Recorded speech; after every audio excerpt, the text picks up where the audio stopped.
Happy New Year, happy holidays, everybody. Today we're taking a look back at some of the most compelling conversations we've had this last year around the case against Bryan Kohberger. This is an examination of the hidden human condition. This is the Hidden Killers Podcast With Tony Brueski. Bryan Kohberger is the subject of this segment. Jennifer Coffindaffer, Hidden Killers contributor and former FBI special agent, is joining us to discuss a lot of objections raised about demolishing the house where the students were living and murdered on King Road. Members of the families, three of them, signaling that they want it preserved for the trial. They may need it for the trial. What's your thoughts on that, on the school wanting to get that thing down? I know the argument is it's a trauma. It is a triggering thing to see that on the campus every single day. That's understandable. But at the same point, it's still a crime scene that the case hasn't been resolved yet. Well, both sides, shockingly, neither side seems to be motioning to keep that house up. We know that they are going to have state-of-the-art video. Mm-hmm. And, certainly these days, it's almost like you're in the house in these video translations of the home. But I would just argue it is important for both sides. No matter whether I was a defense attorney or the prosecution side of the house, I would want this preserved.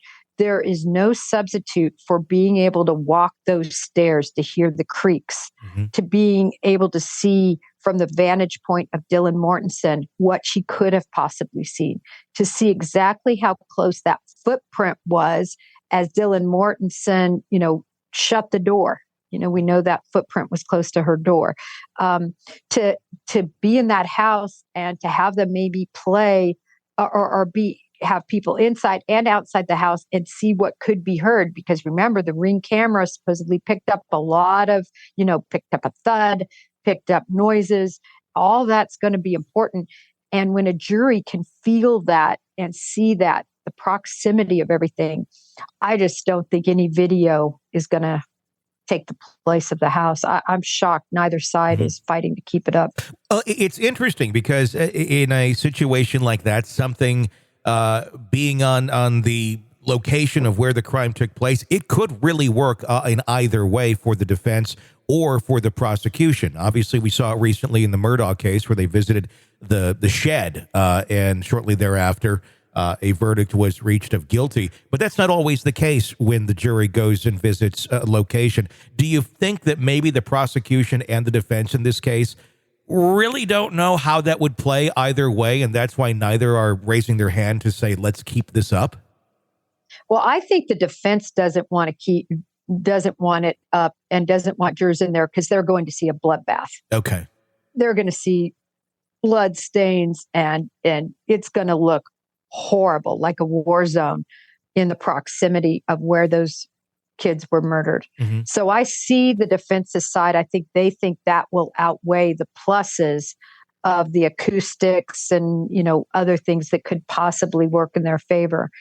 I think the prosecution, while they would want the jury to see that side of it, I think they're concerned about, just as I said, the acoustics. Why didn't people hear anybody on the stairs? Why was Dylan able to hear things, but Bethany wasn't? But if they go in that house and walk, maybe on the first floor, you can easily hear. I've seen testimony. I shouldn't say testimony. I've seen accounts from different individuals who lived at 1122 King give completely different reporting. In other words, prior students that lived there, some said, you could hear a pin drop from one floor to the other. It was so noisy. Yes. And others said, oh, you couldn't hear a thing. Mm-hmm. So I think a juror would want to know that. And maybe the defense or prosecution is worried about how that will play out. Mm-hmm. It could be a little of a hiccup for either in some way, shape, or form. Kohberger had that 2014 arrest that we've learned about, stealing from his own sister her cell phone. His father actually turning him in. This is, of course, at the time he was in the throes of struggling with drug addiction. What do you think this tells us about him, his personality, his way of thinking, his way of being able to do things when we look back at this and stealing from a member of his own family? Well, the big key there is, what was that phone used for? Was he was in and out of addiction? We know from reporting. Did he take it and sell it?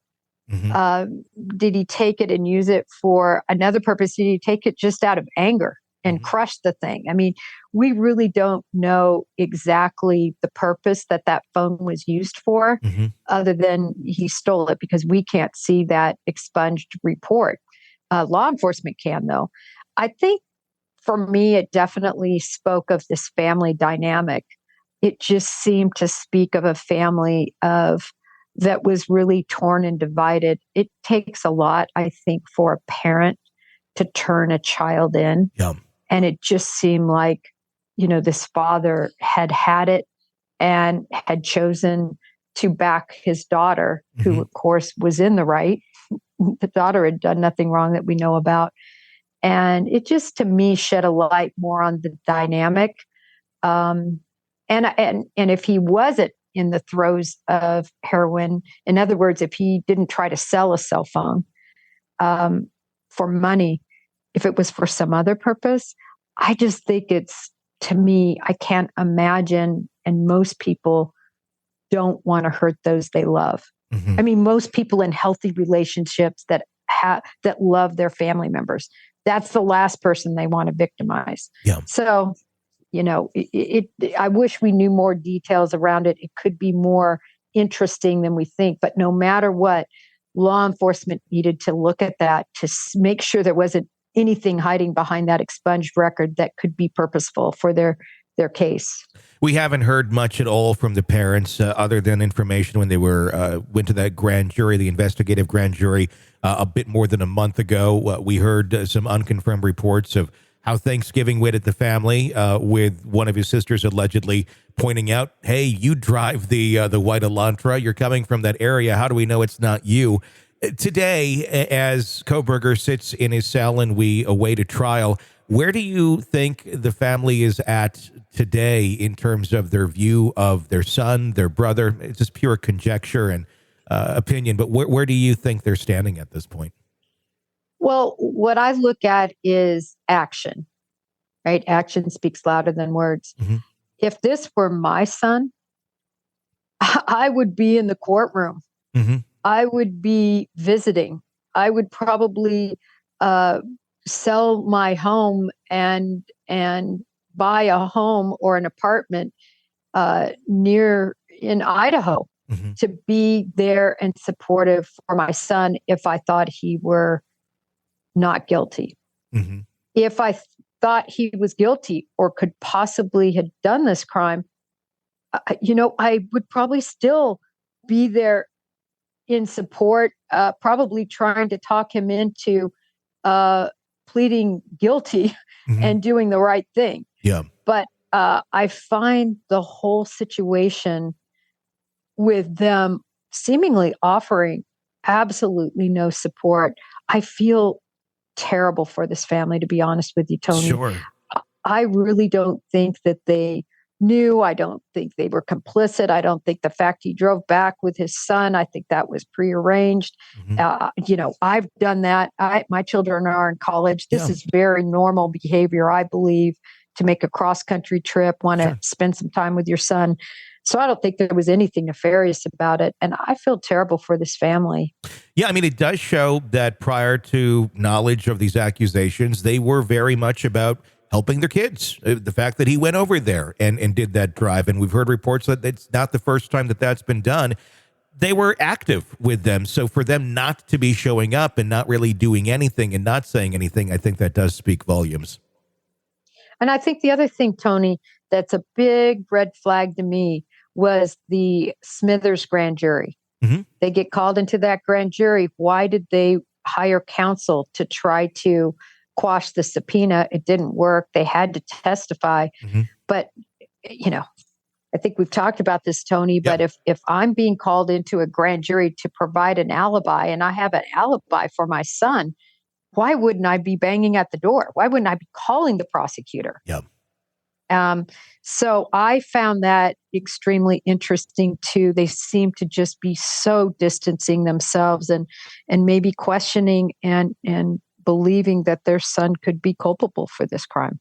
You're locked into the Hidden Killers podcast. Want more? Start binging on all of our true crime podcasts right now through Apple Podcasts and get an ad-free experience when you sign up to be a True Crime Today Premium Plus member exclusively on Apple Podcasts. More of the Hidden Killers podcast dropping soon. Press subscribe now.